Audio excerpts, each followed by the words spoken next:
Ziniet, es jums teikšu atklāti, tā nav mīlestība pret tenisu. Nu, tas mans darbs. Un šis darbs, es pieredzu, esmu visus darbus darīt, kā es varu, tā es daru, pēc labākās sirdsapziņas. Un nav jau viegli tenisa trenerim. Ja tur citos sporta veidos ir tas sākums, kad sākās sacīksts un zināms, ka viņš beidzās, tad tenisā tā nav. Mans rekords, es atceros, bija sacīksts, jaunatnes sacīksts kā Ļiņingradā, kur es vadīju Rīgas izlasi. Beidzās sacīksts 11. un atsākās 7 no rīta. Protams, cieta vispirms vecāki, tagad cieta ģimene. Pateicos viņiem par viņu atbalstu. Sevi ģimenes, jo nedzīvojam vieglos apstākļos. Tā kā tāds darbs, ko es centos padarīt pēc labākās sirdsapziņas. No 10 gadu vecuma jau toreiz sāka. Tā kā 70 gadi es faktiski nepārtraukti tenisā. Gan vairāk iesaisties, gan mazāk. Paši ievirzīja tenisā faktiski mana māte. Viņa dzīvoja Ulmaņa laikā, un tad viņai bija sapnis kaut viņas kāds no dēliem spēlēt tenisu, bet tos sapņus jau varēja piepildīt tikai sākoties tā saucamam sliktajam padomu laikam. Tad hokejists Bauris, leģendārs, viens no hokeja pamatlicējiem Latvijā, atnesa uz 9. pamatskolu pie Gaisa tilta, kur mēs mācījos tādu afišu, ka var iet pieteikties pie Kronvalda bulvārī aiz Drāmas teātra. Tur būs atlases sacensības bērniem fiziskā sagatavotībā. Es tur aizgāju, mēs tur bijām, kad 100 gabalu bērni. No tiem uz šodien esmu palicis es viens pats, cik ir miruši, cik ir dzīvi, bet ar tenisu saistīts esmu vienīgais. Kā spēlētājs es biju pieaugšo Latvijas izlasē, un kad es 3 skolnieku Spartakajās spēlēju, un tāds vislabākais, ko es atceros, bija mačs mums ar Gruziju. Tepat Viesturdārzā Dinamo tenisa laukumos. Tad faktiski no tīri bezcerīgas situācijas es uzvarēju Gruzijas 2. numuru, kas tīri augsts bija PSS reitingā. Un tad tas bija mačs uz dzīvi un nāvi. Tur bija publika un bļāvieni un kliedzieni. Tas bija tā. To es vēl šodien atceros, kā viss tas notika. Un tad es nobeidzu savu tenisa karjeru.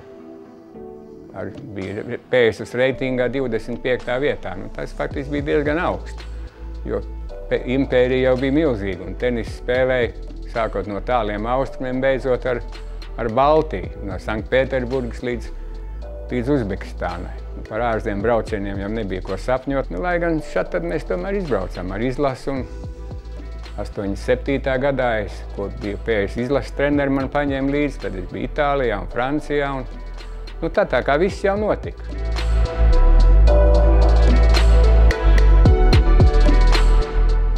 Es sāku ļoti agri, es iestājos Fizkultūras institūtā, un 3. kursa beigās es jau sāku strādāt centrālā tenisa klubā pa treneri.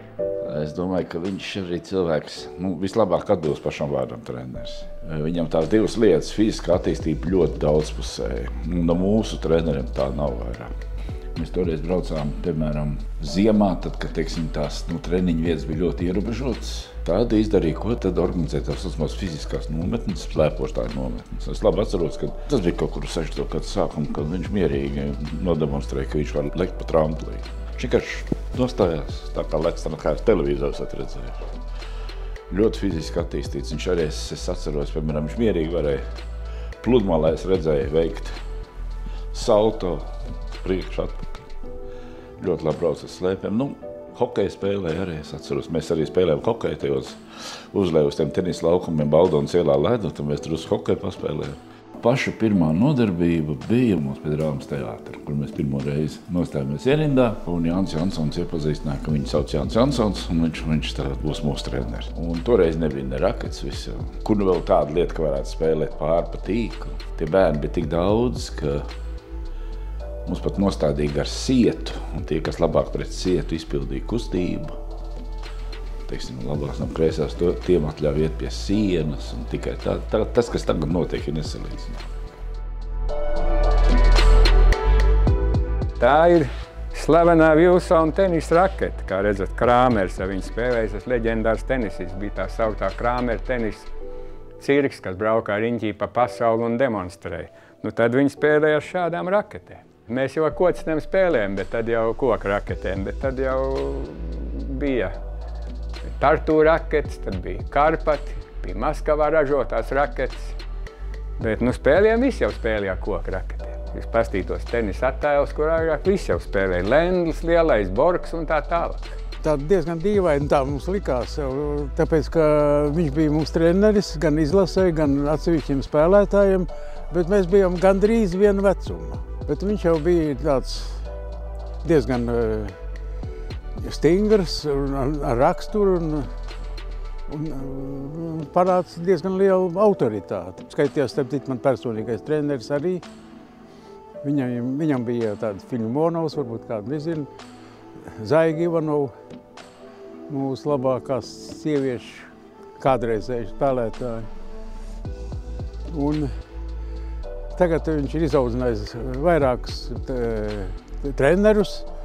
Viņa vadībā jau faktiski tā riktīgi tā tenis sāk atzimt tev. Kādu laiku jau tuvojamies Igaunijai, un pat vienā Spartakā 5. bijām pat pa visu bijušo Padomu Savienību. Un viņš bija ļoti stingrs un nekādas tur blakus izdarības viņa necieta. Piemēram, ja kaut kāds nogrēkojies bez žēlastības zina ārā no treniņiem, man ar daudzreiz mazums kas. Ja sākt skaitīt tos republikas čempionus, kas mani audzēkņiem bijuši, tur jau ir ļoti, ļoti daudzi. Ļoti daudzi. It sevišķi tanīs gados, kad 10 gadus eksistē tā saukta augstākā sporta meistarības skola, kur savāc vienkops visus labākos tenisistus republikas. Es esmu ļoti priecīgs, ka Zaiga, Jansona, Ivanova ir palikusi pie tenisa. Viņa savā laikā bija viena no PSS labākām tenisistēm. Viņa ir 5-kārtīga Eiropas čempiona dubultspēlēs kopā ar Morozovu. Un 6-kārtīgi PSS čempionu dubultspēlēs, pa Latvijas čempionām nosaukumu es nerunāšu. Tā ir tā mana labākā audzēkņa, varētu teikt. Bet viņi, protams, nenonāca pie manis uzreiz. Es neesmu viņas pirmais treneris, bet ar laiku, kad izvēlējās Latvijas izlases, pēc tam mēs 10 gadus kopā nostrādājam. Un vēl, protams, Andris Fiļimonovs ir 10-kārtīgs čempions. Viņam visos sporta veidos padodas. Viņš pasaka ļoti skaidri, konkrēti, saprotami un arī prasa izpildīt. Tur nav nekāda runāšana, riņķi apkārt var būt vai tā vai šitā. Nē, tā un tā un tā un viss. Un mēs ļoti veiksmīgi startējām vissavienības mēroga sacensībās toreiz. Tur, man liekas, ieguvām 2. vietu. Tad bija tāds izcils panākums zaudējumā, ka Maskavai tikai.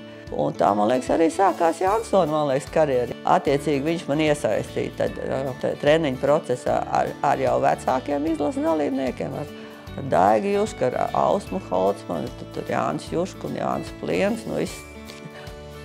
Tā laika pieaugušo izlases zieds, teiksim, jā. Un no jaunākiem mēs bijām Zigurs Upīts, es, tad drusku vēlāk Ēnārs Ivanovs.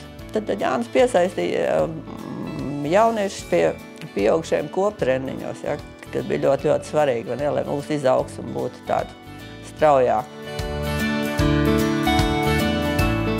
Tas bija, nemaldos, 66. gads, un tajā gadā es Latvijas vasaras čempionātā es iekļuvu finālā, un man ir tagad pretiet Vivita Daugirda. 9-kārtie Latvijas čempioni. Izcilām tādas cīnītājas spējām. Ja. Ik viens spēlētāji uzzināja, kad būs jāspēlē pret Vivitu, tas jau bija jau šausmas. Jau miegs naktī nenāca, jau zināja, ka tas būs šausmīgi grūti. Šis ir bijis gandrīz manā karjerā vienīgais tāds, uz kuru mēs kopā ar Jāni Jansonu gatavojamies vienkārši perfekti. Gatavojamies uz laukumu. Viņš bija izpētījis visu, viņš viņus pazina. Es atkal no savu viedokļu, no saviem 15 gadiem skatoties, man arī savas domas, ko es darīšu. Mēs strādājam ļoti smalku spēles plānu uz papīra blociņā, ja, uzzīmēts laukums. Tad, ja viņi man sit tā, tu viņai sit šitā, 2 reizi tur, 3. reizi tur, ja viņi tā uzcēl, viņai tā. Un, kad es sāku spēlēt, man bija absolūti skaidrs, ko es darīšu. Ja. Man vispār nebija nekāda uztraukuma, nekas, jo es zināju, ka man jādara tā. Tad, ja viņi dara tā, tad es daru šitā, un tāds sakot skaidrs. Un es viņus uzvarēju toreiz. Un tā bija sensācija, protams, jo šajā sieviešu finālā bija intriga, ka vai no Vivita būs tagad 10-kārtajā pēc kārtas, vai nebūs. Tas bija baigi sen. Man mamma atveda, man bija 8 gadi. Tas bija viesturdārs. Tur bija baigi daudz māmas un sīkie. Man negribēja ņemt. Mēs tur nokavējām, man liekas, vai kaut kas tam līdzīgs. Mamma tur pierunāja viņu un kaut kur 2 vai 3 dienas mēs tur kaut ko darījām. Pēc tam man pateica, ka tev jāiet katru dienu. Gāja tā kā uz darbu. Ar tādu treneri citu variantu nebija. Pirmo reizi viņš man pateica, ka es malāts, kad man bija 25 vai 26 gadi.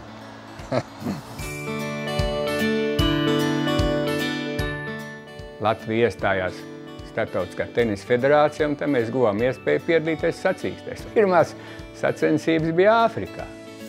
Tādā valstī kā Zambija. Es nezinu, cik tur no Latvijas ir bijuši. Diezgan maz laikā. Un tad mēs aizbraucām uz turieni, un tad no turienes sākās gaitā. Es 9-10 gadus biju Deivis Kauss treneris.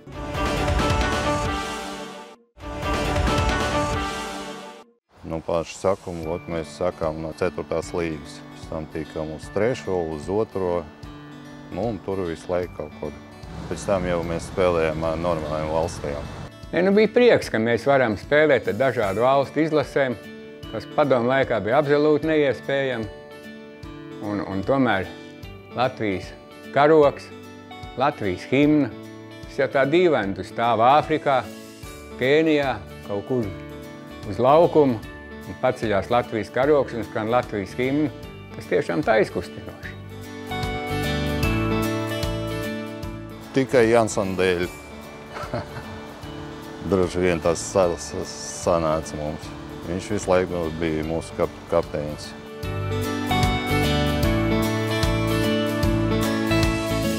Tie treniņi parasti tās 4-5 dienas pirms mačiem, tad notika tā, ka mēs spēlējām pārsvarā vienkārši uz punktiem, bet uz kaut kādām interesītēm, nezinu, kaut kādiem latiem, jeb kaut kādiem mazām balviņām, ko mēs paši savā. Un tad Jansons sēdēja uz tā tiesneša krēsla un to visu vēroja.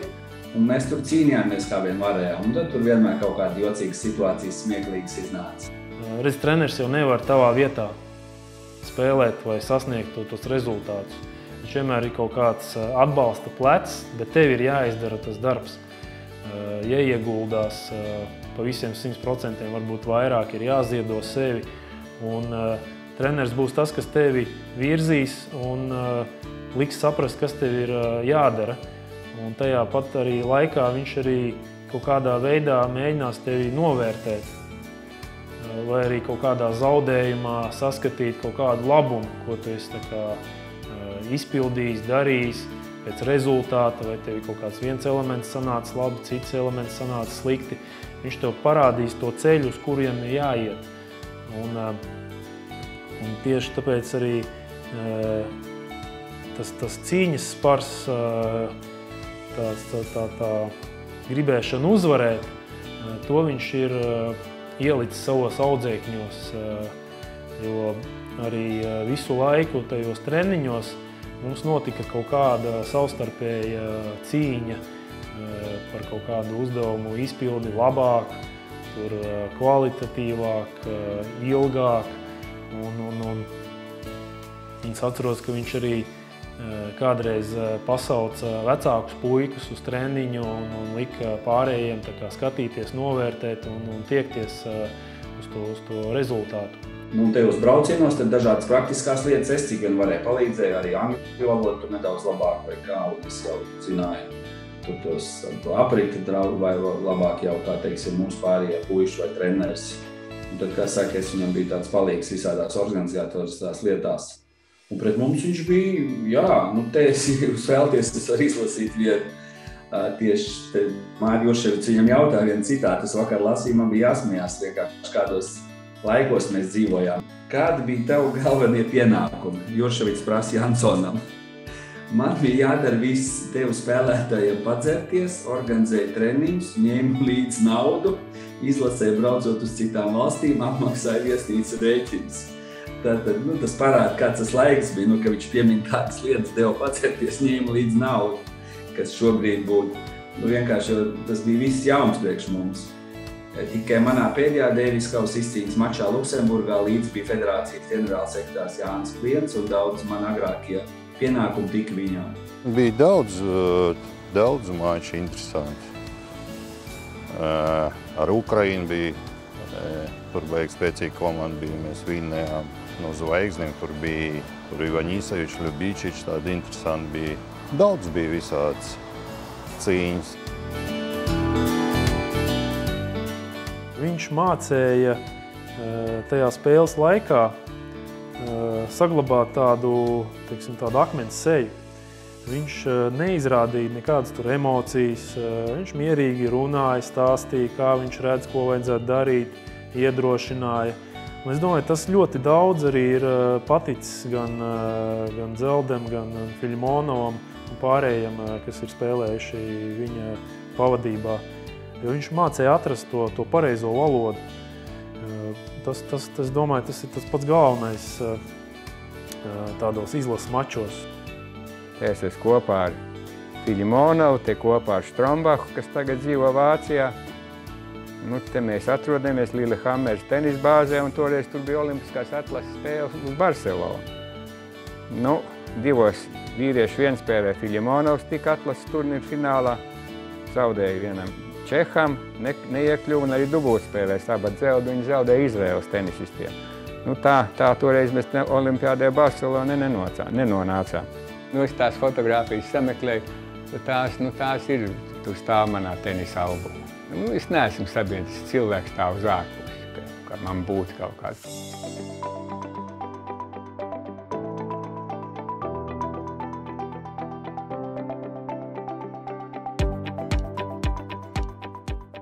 Paldies man ir pateikt ļoti daudziem cilvēkiem.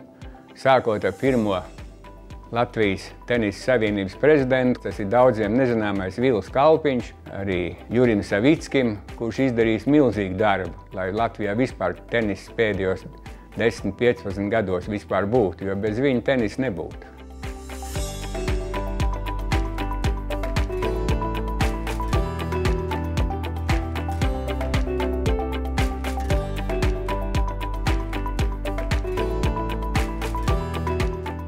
Mums ir 3 izcili tenisisti, tie ir Aļona Ostāpenko, Sevastova Anastasija un Ernests Gulbis.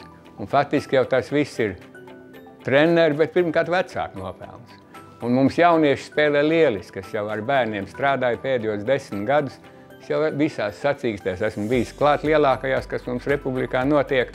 Bērni tiešām spēlē tehniski, patīkam uz viņiem skatīties. Bet pienāk 16 gadu, un tam bērnam un vecākam jāizšķirs, uz kuru pusi viņam iet.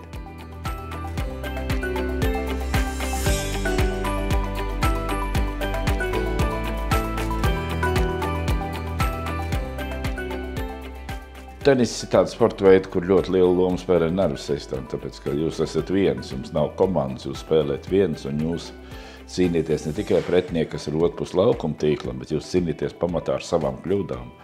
Ja tās kļūdas aug, tad tas atstāj uz jūs tādu iespaidu, mača laikā. Un lielākais, tāds, gandarījums, es gribētu teikt, pat tas lielākais man pārdzīvums, ja es spēlēju un treneris redz, viņš ir klāt sacensībās. Viņam tā galvenā doma bija, ko viņš gribēja nodot sportistiem, lai mēs paši uzķeram to svarīgāko, lai nav tā, ka viņš visu priekšā pasaka. Jo tomēr tenis ir tas šahs ar skriešanu kopā. Un, ja tu spēj to savienot un tikt tam pāri, ka tu spēj izdomāt, kā apspēlēt to pretinieku, tad tev ir jau, tu esi kaut kādu līmeni sasniedzis. Ko viņš man ir devis, ja jūs man jautājat. Tad varbūt tā ļoti nopietna un kārtīga attieksme, man liekas, pret treniņiem, disciplīnu, sevis disciplīnu. Pats rādīja vienmēr piemēru, ka jābūt lēkā, jābūt tā. Man liekas, visi viņu cienīja, ne tikai es viņu, tā respektēju arī visi pārējie izlases dalībnieki. Respektē viņu. Novērtējot treneri Jāņa Jansona ieguldījumu Latvijas tenisa attīstībā, aizvadītā gada nogalē Latvijas tenisa savienība Jānim Jansonam piešķīra īpašu balvu nominācijā Tenis mana dzīve. Jansona kungam pieder arī viens no spārnotākajiem teicieniem.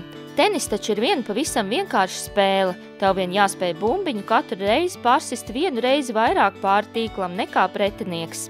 Neskatoties to, ka Jansona kungs ir pārtraucis savas treneru gaitas, viņš joprojām turpina sekot līdz lielākiem tenis notikumiem gan Latvijā, gan pasaulē. Es uzskatu, ka tas ir ļoti pelnīti un taisnīgi un pareizi trenerim Jansonam šādu nomināciju piešķirt, jo viņš tiešām ir ieguldījis visu savu dzīvi tenisā, un tas ir nācis tenisam pa labu. Tas ir neapstrīdam, ka viņš ir liels tenisa speciālists un ka viņš ir šādu novērtējumu pelnījis, un es apsveicu ar to un novēlu visu to labāko, un lai viņš, kā saka, turās.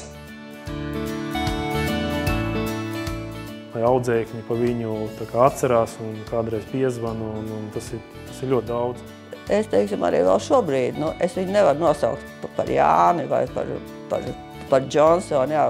Par Johnsonu viņu sauc varbūt Pliens Jānis, kas bija jau draugi viņa vecuma, jā, bet man viņš ir bijis treneris, un es viņu nevaru savādāk nosaukt kā treneri.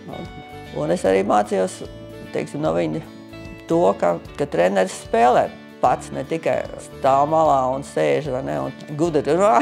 Un viņš bija no tiem, kad spēlējām. Mēs ar viņu esam daudz mačojušies savā starpā, tīri vienspēlē. Viņš man ir tur stāvējis ar bumbu grozu un maišu tajā laikā. Maisā bija bumbas, nebija tāda bumbu grozi galvenie kā tagad. Un trenkājas un tehnika dīdīs un labojas un ļoti daudz strādājas uz to. Un tāpat es arī centos ar savējiem, ja es pat visu laiku aktīvi spēlēju laukumā katru atsevišķi. Tur ne tikai uzdevums dodot, bet rādot un kā jādara. Ja. Lai viņš vēl var uzspēlēt, iziet laukumā, pakustēties, pamācīt kādu, dot kādu norādījumu. Es domāju, ka tas pats svarīgākais, man liekas. Viņš vēl jauns, varbūt pāris gads viņam vajadzēs atpusties un pēc tam atkal sākt pamazām spēlēt. Kaut kur līdz 90 gadiem. Lai viņš vienkārši mūs visus neaizmirst, šādi tad, lai tomēr paņem rokā raketi, jo vajag kustēties un seko līdzi un vismaz kritizē mūsu, teiksim, kaut kādas nesaskaņas vai nelabās lietas, ko mēs varbūt šādi tad padarām, jo viņam jau ir savs viedoklis, kas parasti jau krasi atšķirās no citiem. Savam trenerim tiešām gribu novēlēt no visas sirds labu veselību, turpināt būt kā piemēram jaunākiem cilvēkiem, jo viņš tiešām ir cilvēks ar lielo burtu. Un ne tikai tenisā, es gribu teikt, vispār tajā dzīves, teiksim, uztverē, lai viņš tomēr turpina dot to citām paudzēm, tā skaitā jaunākiem cilvēkiem.